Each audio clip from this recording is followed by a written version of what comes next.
Programa Encontro Semanal. Oferecimento Beleza e Cia, a vida com mais estilo. Olá, seja bem-vindo ao Encontro Semanal. Neste programa você vai ver no quadro A Voz da Igreja, uma mensagem de Dom Washington Cruz e ainda acompanha a segunda parte da entrevista sobre os dogmas marianos. Começa agora o nosso Encontro Semanal.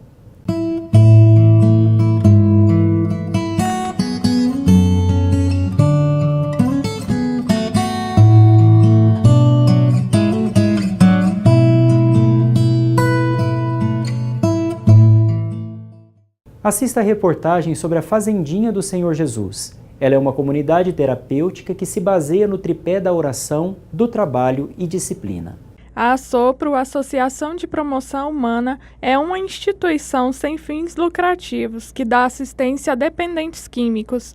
Essa associação tem como missão proporcionar ao ser humano oportunidades para viver com dignidade e livre do uso de drogas. Nós temos então a associação que é chamada Assopro, Associação de Promoção Humana, e essa associação ela trabalha na questão da dependência química. Nós temos duas fazendas, a fazenda feminina que fica aqui na cidade de Goiânia, no Recreio dos Bandeirantes, e a unidade masculina que está com a sede na cidade de Damolândia. Dentro desta associação nós temos o NATA, que trabalha na recrutação dos jovens dependentes para levar para as fazendas, e também trabalha com as famílias, porque a família ela também se torna uma pessoa doente, porque a codependência é pior do que a dependência. O NATA é a porta de entrada para as comunidades terapêuticas. As reuniões desse núcleo acontecem todas as segundas-feiras na paróquia Santo Antônio, no setor Pedro Ludovico. NATA é Núcleo de Apoio ao Toxicômano e Alcoólatra. O NATA ele funciona todas as segundas-feiras, a partir das 19h30, aqui na paróquia Santo Antônio. E é um grupo onde é denominado a porta de entrada para as fazendinhas, porque é aqui que as pessoas vêm buscar ajuda, é onde as pessoas iniciam a triagem, e é onde também nós damos apoio aos ex-acolhidos que já passaram pelo processo de recuperação e as famílias dos que estão em recuperação. O Grupo NATA está presente nas cidades de Goiânia, Catalão e Anápolis. Este núcleo dá apoio também aos perseverantes que já passaram pelo programa de recuperação. Aqui eu conheci o NATA em 19 de julho de 2002, através da minha filha que iniciou um tratamento aqui. E de lá para cá, não parei mais de participar como voluntária e também como perseverante, que eu faço parte também do grupo de adictos e estou em perseverança já há alguns anos. Mas, como a gente sempre fala, é somente por hoje. A gente não conta dias, que isso não quer dizer que é uma patente. A gente conta só por hoje sobre a nossa sobriedade. A filosofia de trabalho nas comunidades terapêuticas se baseia no tripé: oração, trabalho e disciplina. Maria Elza Pereira passou pela Fazendinha em 2012 e fala como foi importante para a sua recuperação. A fazenda, para mim, é a minha segunda casa, que eu fui acolhida lá com muito amor, com muito carinho por todos, Não é fácil, é difícil, mas basta querer, E lá pra gente é trabalho, oração e disciplina. É o que a gente não tem aqui fora, Porque aqui fora a gente é do mundo, E eu fiquei nessa situação e não foi fácil para mim sair. Então, outubro agora faz 7 anos que eu estou limpa, graças a Deus. E é muito sofrimento para quem está no mundo das drogas. Para mim, que foi 8 meses, foi um sofrimento, agora para quem fica muito tempo. E a gente não tem apoio de ninguém, E a Fazendinha, todo mundo lá dentro, Dona Ana, a Lúcia, Guilherme, eles é um apoio para a gente muito grande.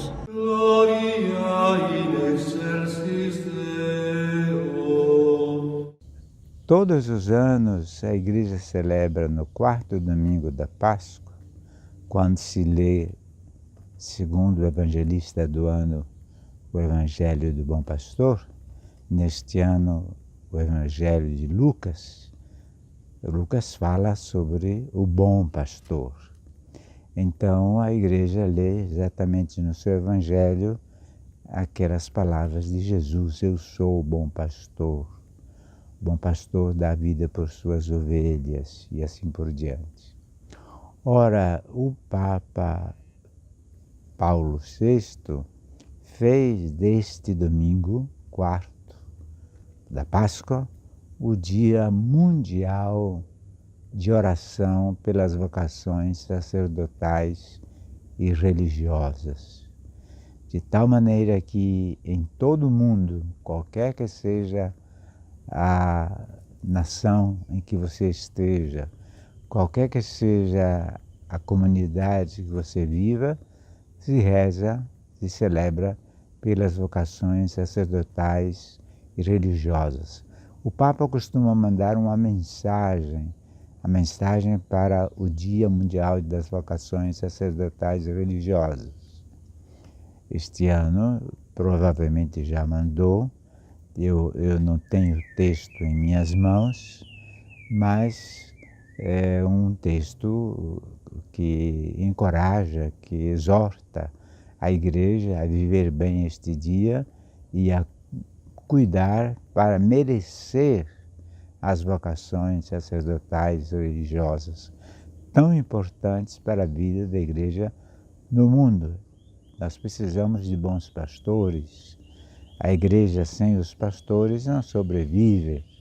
A igreja apostólica veio dos apóstolos, tem como fundamento a pedra angular Jesus Cristo e o fundamento dos apóstolos, assim diz a Sagrada Escritura. Portanto, precisa haver pastores, bispos, sacerdotes, precisa haver os diáconos.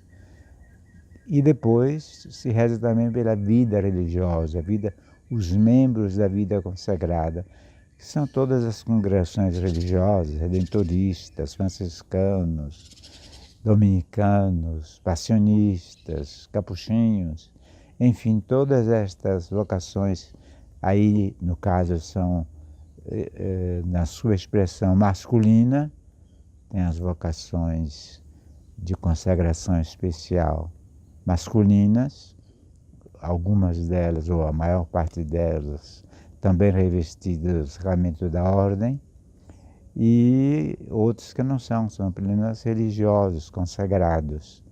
Depois tem as consagradas femininas, e são muitos os institutos de vida consagrada aqui mesmo em Goiânia. Nós temos, ao longo dos séculos, o Senhor foi suscitando sempre almas corajosas, que quiseram dizer um sim generoso a Jesus Cristo, doando sua vida pela igreja, dentro de um carisma que o Espírito Santo deu a um fundador e que transmitiu para seus filhos.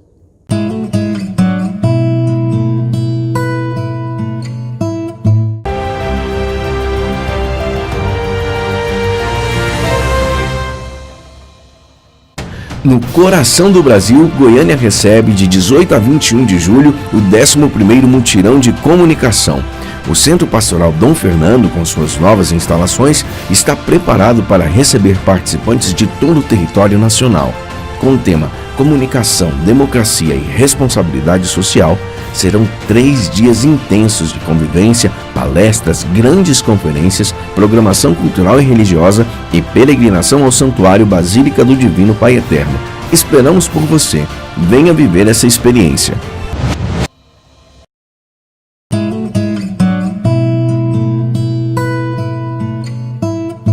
Hoje no quadro As Razões da Fé temos um vídeo enviado por Ana Carolina Vieira, da paróquia São Sebastião de Bonfinópolis. Padre, por que a ordem é um sacramento e a vida consagrada não é. Quero saudar o Padre André e todos os paroquianos da Paróquia São Sebastião de Bonfinópolis. Para você também, Ana Carolina, um abraço especial. Sua pergunta é muito pertinente, principalmente por estarmos celebrando amanhã o Domingo do Bom Pastor, dia da Jornada Mundial de Oração pelas Vocações. Além do matrimônio, existem também as vocações de especial consagração, como o sacerdócio, vivido no sacramento da ordem, e a vocação religiosa pela profissão dos votos de pobreza, obediência e castidade, segundo um carisma específico. A ordem é um sacramento graças a qual a missão confiada por Cristo aos seus apóstolos continua a ser exercida na Igreja, até o fim dos tempos. É, portanto, o sacramento do ministério apostólico. Comporta 3 graus, o episcopado, o presbiterado e o diaconado. Para começar a responder a sua pergunta, é necessário entender o que significa sacramento. O sacramento é o sinal visível das realidades escondidas da salvação.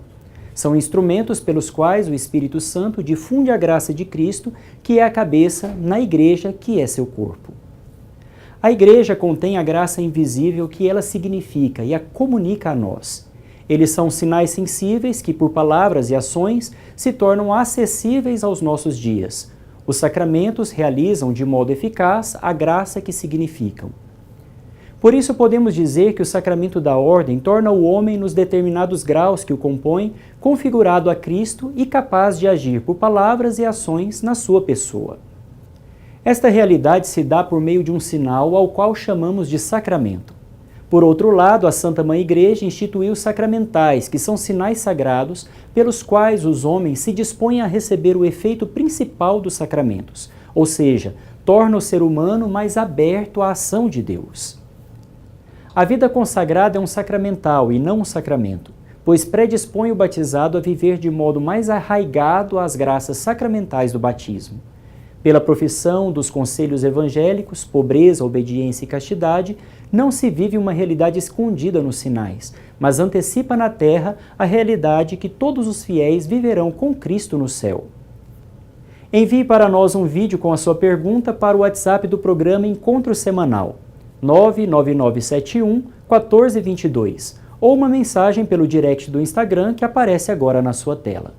Tire as suas dúvidas e esteja sempre pronto a dar a todos as razões da sua fé.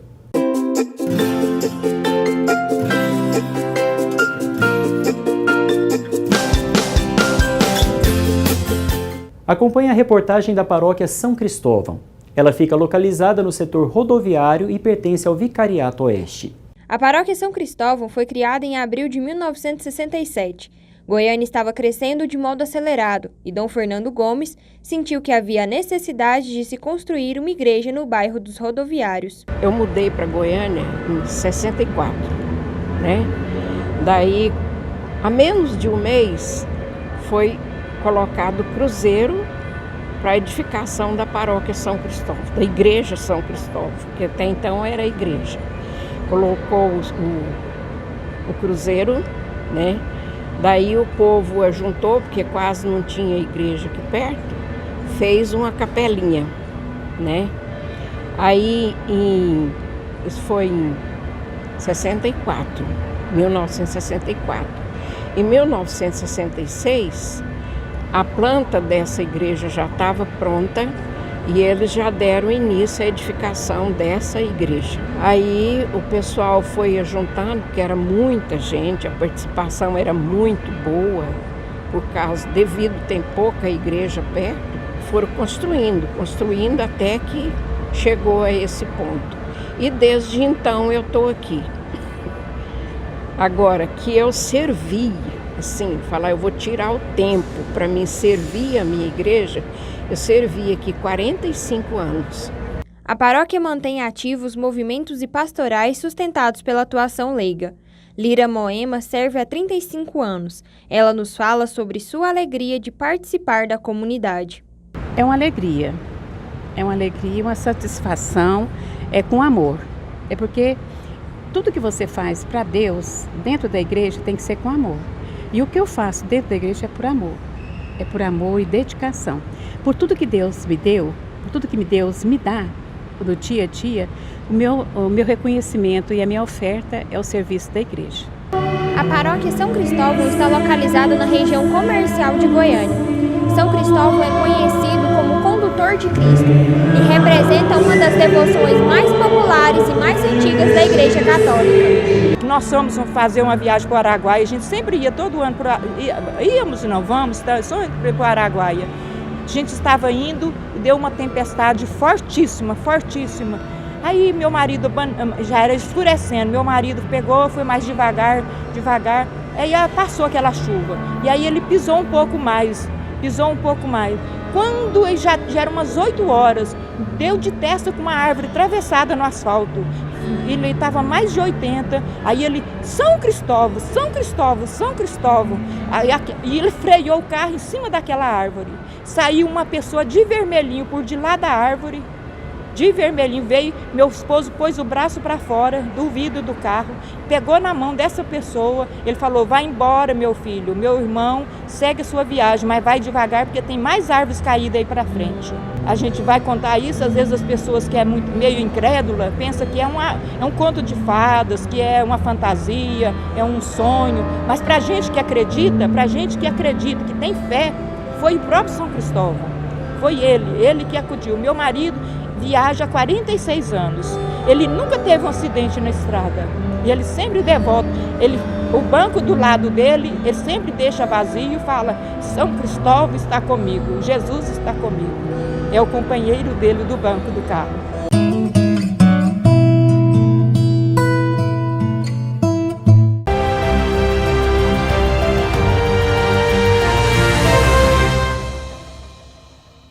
No coração do Brasil, Goiânia recebe de 18 a 21 de julho o 11º Mutirão de Comunicação.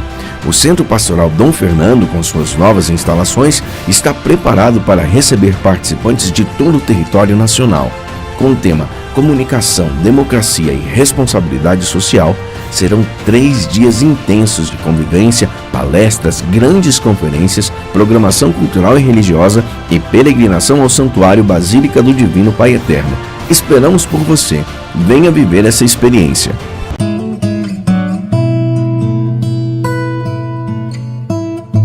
No programa anterior, iniciamos uma reflexão com o dogma da maternidade divina. Na entrevista de hoje, Padre Dilmo Franco vai falar sobre o dogma da virgindade perpétua.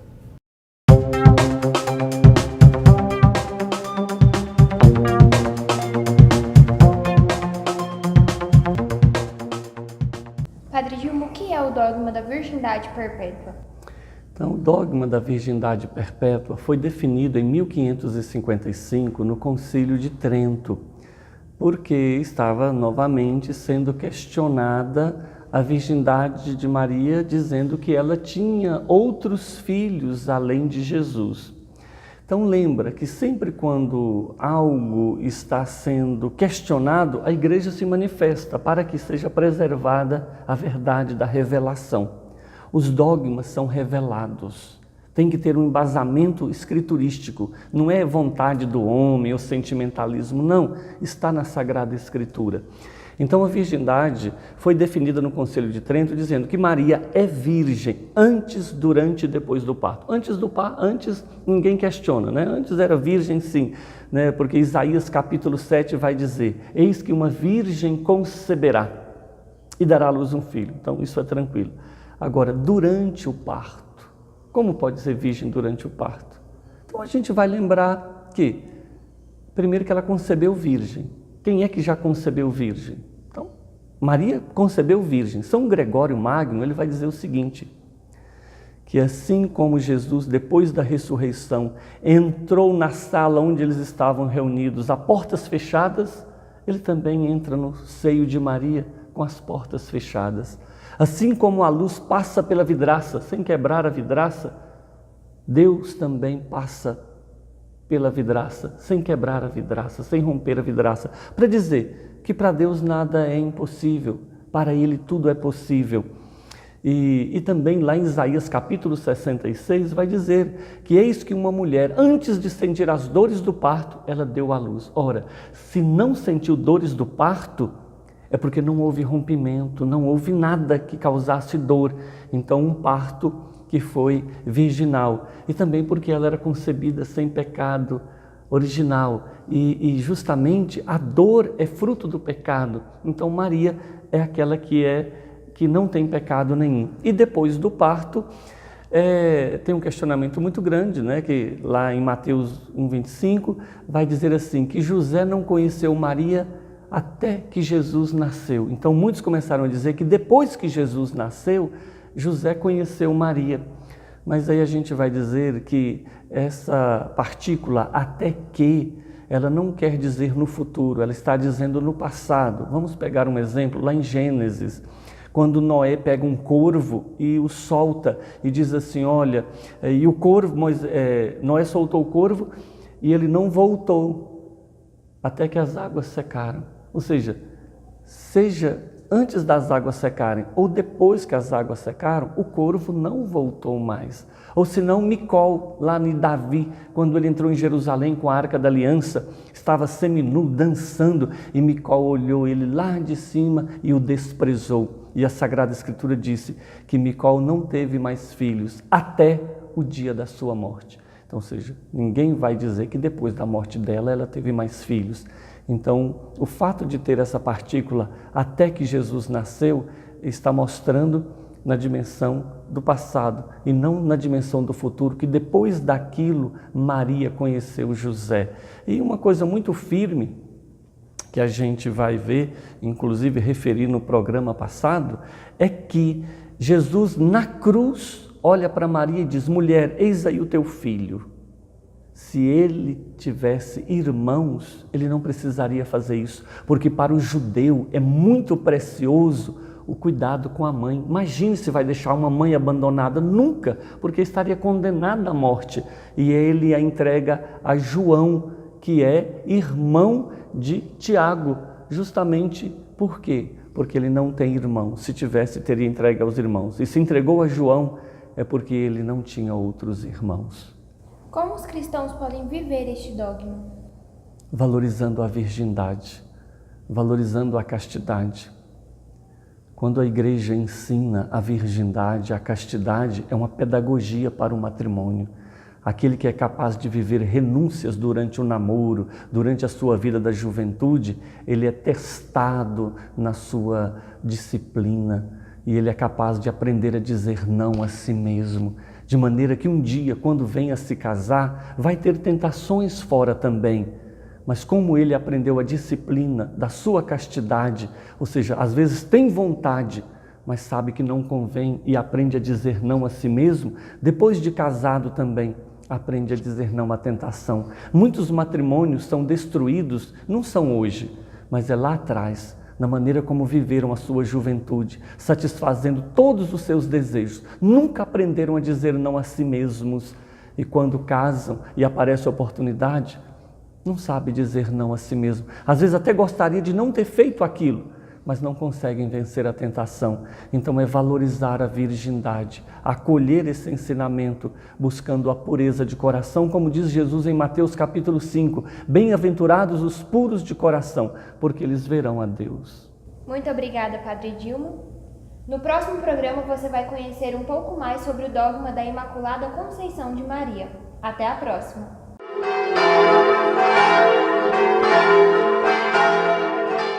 Na semana passada introduzimos uma série de reflexões sobre a virtude da caridade e a sua natureza. Hoje vamos falar sobre o preceito da caridade. O mandamento do amor foi formulado no Antigo Testamento e é renovado e proclamado por Cristo, nosso Senhor, como resumo da lei e dos profetas. Amarás o Senhor teu Deus com todo o teu coração, com toda a tua alma, com todas as tuas forças e com todo o teu espírito. Isto é o mesmo que dizer: nós devemos amar a Deus sobre todas as coisas e com todas as potências de nossa alma. São Francisco de Sales explica de modo muito claro: é o amor que deve prevalecer sobre todos os nossos amores e reinar sobre todas as nossas paixões. É exatamente isto que Deus pede de nós, que entre todos os nossos amores o seu amor seja o mais profundo e o mais verdadeiro. O amor que domina sobre o nosso coração. O mais devotado ocupando toda a nossa alma, o mais geral exercitando todas as nossas potências, o mais elevado enchendo todo o nosso espírito e o mais firme pondo em exercício toda a nossa força e vigor. O preceito da caridade é, portanto, muito extenso. Em si, ele não tem limites, porque a medida de amar a Deus é amá-lo sem medida. O preceito da caridade nos impulsiona a buscar constantemente a perfeição. A nossa caridade deve sempre crescer em nós até a nossa morte. Todo aquele que possui a caridade, mesmo que seja em um grau muito pequeno, caminha com certeza para o céu. Este se encontra na vida da caridade perfeita e, por isso, evita qualquer transgressão do preceito do amor. Cumprir este preceito é necessário para a nossa salvação. Sem dúvida alguma, aqueles que desejam a perfeição não se contentam com este primeiro grau do amor, mas procuram subir cada vez mais alto, se esforçando por amar a Deus, não somente com toda a sua alma, mas também com todas as suas forças. Podemos dizer que este é o ideal que nos leva ao motivo da caridade, tema que vamos tratar na próxima semana.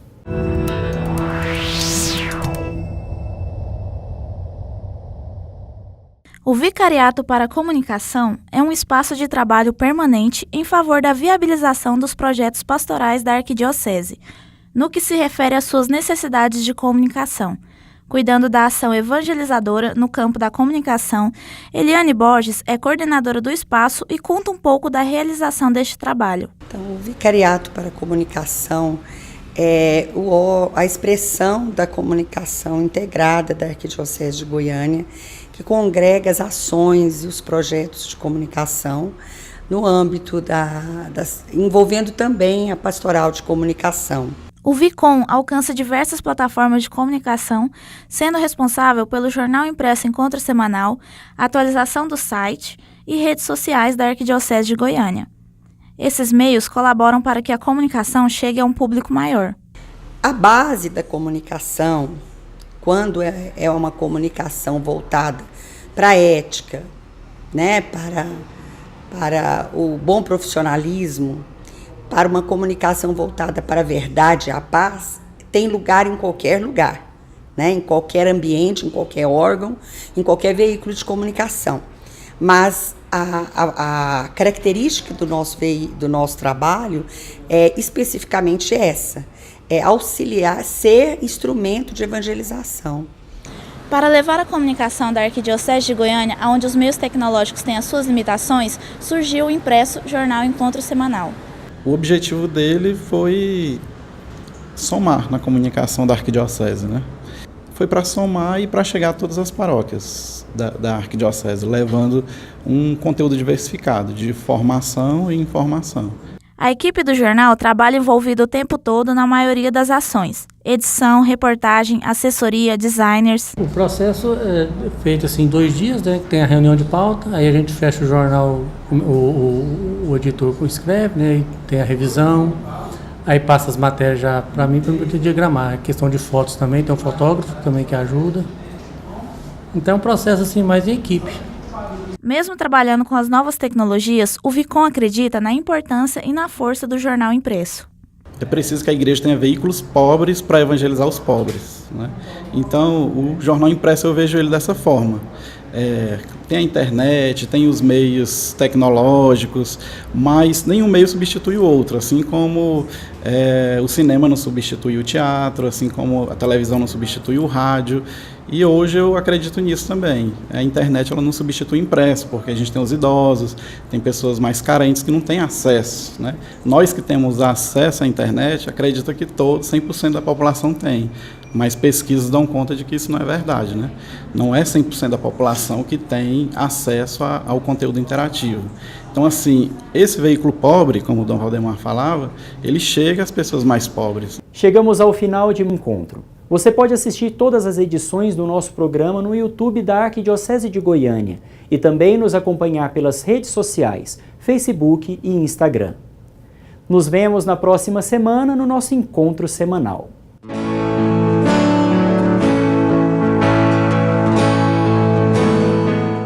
No nosso próximo encontro, você acompanha a cobertura da reunião mensal de pastoral do mês de maio e também uma reflexão de Dom Washington Cruz sobre a vigília pelos mortos de AIDS. Participe você também do programa Encontro Semanal, todo sábado às 8h30 da manhã e às 17 horas, aqui, na PUC TV. Programa Encontro Semanal. Oferecimento Beleza e Cia. A vida com mais estilo.